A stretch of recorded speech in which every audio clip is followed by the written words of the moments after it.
अस्सलाम वालेकुम दोस्तों, मैं हूं अतीक और आप देख रहे हैं इलेक्ट्रो ट्रिक्स यूट्यूब चैनल। जिन दोस्तों ने मेरा चैनल सब्सक्राइब नहीं किया है उनसे गुजारिश है कि मेरा चैनल सब्सक्राइब कर लें और साथ ही बेल आइकन को भी दबा दें ताकि मेरी आने वाली हर नई वीडियो की नोटिफिकेशन उनको मिल सके। आज की वीडियो में हम हाफ वेव रेक्टिफायर के मुतालिक जानेंगे। हम ये भी देखेंगे कि हाफ वेव रेक्टिफायर इस्तेमाल करके हमें डीसी आउटपुट किस तरह से हासिल होता है। तो आइए आज की वीडियो शुरू करते हैं। ये एक हाफ वेव रेक्टिफायर का सर्किट है। तो जैसे कि आपको मालूम है कि एसी करंट जो है वो अपनी सिम तब्दील करता है। जब हम इसको ऐसे ही 220 वोल्ट देंगे तो ये साइड पॉजिटिव होगी, ये साइड नेगेटिव होगी।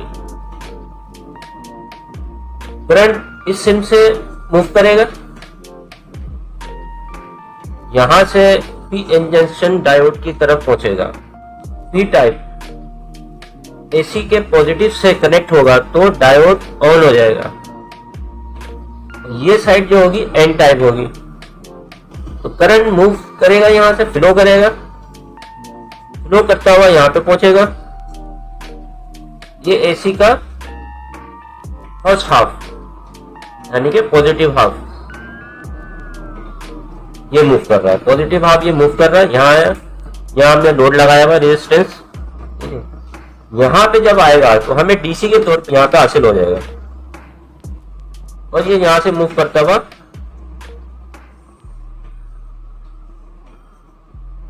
नेगेटिव पे आएगा और इस तरह से एक हाफ साइकिल कंप्लीट होगा। यहां से हमने इसको ग्राउंड कर दिया है। जब ये एक हाफ साइकिल कंप्लीट होगा तो हमें यहाँ पे ये एक वेव मिल जाएगी, यानी कि डीसी करंट मिल गया यहाँ पे हमको। इसी तरह से जब ये दूसरा हाफ साइकिल कंप्लीट करेगा, अब एसी क्योंकि अपनी पोजीशन चेंज करता है तो पोजीशन चेंज करते वक्त दूसरे हाफ साइकिल में ये नेगेटिव हो जाएगी साइड और ये पॉजिटिव हो जाएगा। पॉजिटिव होने की सूरत में करंट पी टाइप की तरफ नहीं जाएगा, एन टाइप की तरफ जाएगा। अब ये करंट यहां से फ्लो करेगा, यहां से मूव करेगा, यहां से मूव करेगा। हमें पहले हाफ साइकिल के ऊपर ये डीसी करंट मिल गया था। अब चूंकि ये एन टाइप की तरफ बढ़ेगा, यहाँ पे ऑफ मिलेगा और यहाँ पे हमें कुछ भी रिजल्ट हासिल नहीं होगा। यहाँ पे सिर्फ एक पॉज आएगा और ये इस तरह से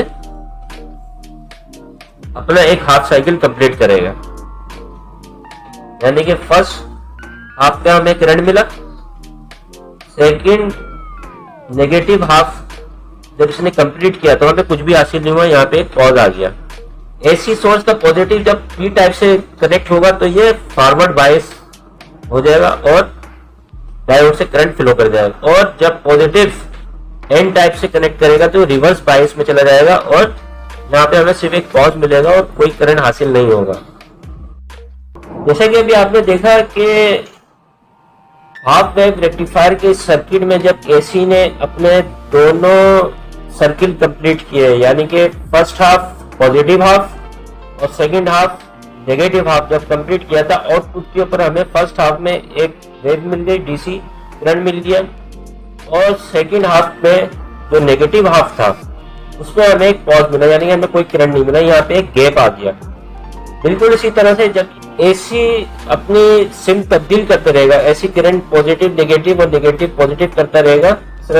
कभी पी जंक्शन से कनेक्ट करेगा, कभी एन जंक्शन से कनेक्ट करेगा पॉजिटिव एसी का, तो हमें इसी तरह से एक वेव मिलेगी डीसी करंट की, फिर एक पॉज मिलेगा, फिर दोबारा एक वेव मिलेगी, फिर पॉज मिलेगा। अब जब एक और सर्किल जब ये कंप्लीट करेगा, अब अगर दोबारा हम इसको पॉजिटिव कर देते और करंट को हम फ्लो कराते हैं, पॉजिटिव एसी पॉजिटिव को जब हम फ्लो कराते हैं पीएन जंक्शन के पी टाइप के साथ कनेक्ट करते हैं तो ये डायोड फिर से ऑन होगा, करंट फ्लो करेगा। यहाँ से करंट फ्लो करने के बाद फिर ये हमारे लोड पर आएगा। आप ये देख सकते हैं कि करंट की आउटपुट जो है हमारी एक ही सिम में मिल रही है, उसकी सिम तब्दील नहीं हो रही है। इस पोजीशन में आएगा। यहाँ पे आने के बाद हमें एक और वेव मिल जाएगी, डीसी वेव मिल जाएगी, यहाँ पे डीसी करंट यहाँ पे हमें मिल जाएगा। यहाँ मूव करेगा, यहाँ से अपना सर्किल कंप्लीट करेगा। इस तरह से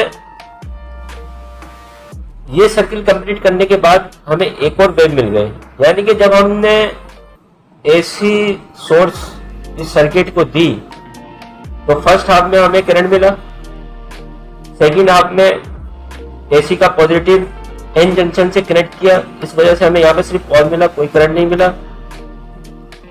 फिर सर्किल जब तब शुरू हुआ, सर्किल में शुरू होने के बाद हमें ये एक पॉजिटिव दोबारा से हमने पी जंक्शन के साथ कनेक्ट किया, करंट मूव करा, फिर दोबारा से हमें एक वेव यहाँ पे मिल गई, डीसी करंट मिल गया यहाँ पे, ये वापस से एक सर्किल कंप्लीट हो गया।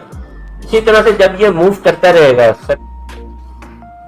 एक वेव मिलेगी डीसी, फिर पॉज मिलेगा, फिर डीसी वेव मिलेगी, फिर पॉज मिलेगा, फिर डीसी वेव मिलेगी, फिर पॉज मिलेगा। इस तरह से ये हमें डीसी करंट मिल तो गया, एसी को डीसी में हमने कन्वर्ट कर तो लिया, लेकिन क्योंकि बीच में पॉज आ रहा है तो ये स्टेबल नहीं है। हमें स्टेबल करंट हासिल करने के लिए फुल ब्रिज रेक्टिफायर का इस्तेमाल करना होगा। फुल ब्रिज रेक्टिफायर का इस्तेमाल जब हम करेंगे तो हमें करंट के दरमियान जो आउटपुट पे ये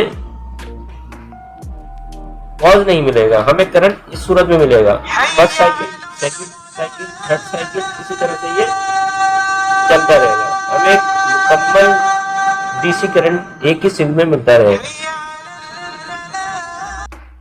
हाफ वेव रेक्टिफायर का सर्किट यकीनन आपको अच्छे से समझ में आया होगा। अब हम नेक्स्ट वीडियो में फुल वेव ब्रिज रेक्टिफायर के ऊपर बात करेंगे और उसको समझेंगे कि वो किस तरह से काम करता है। अगली वीडियो तक के लिए अल्लाह हाफिज। मेरे चैनल को सब्सक्राइब करना मत भूलिएगा और उसको लाइक और शेयर जरूर कीजिएगा।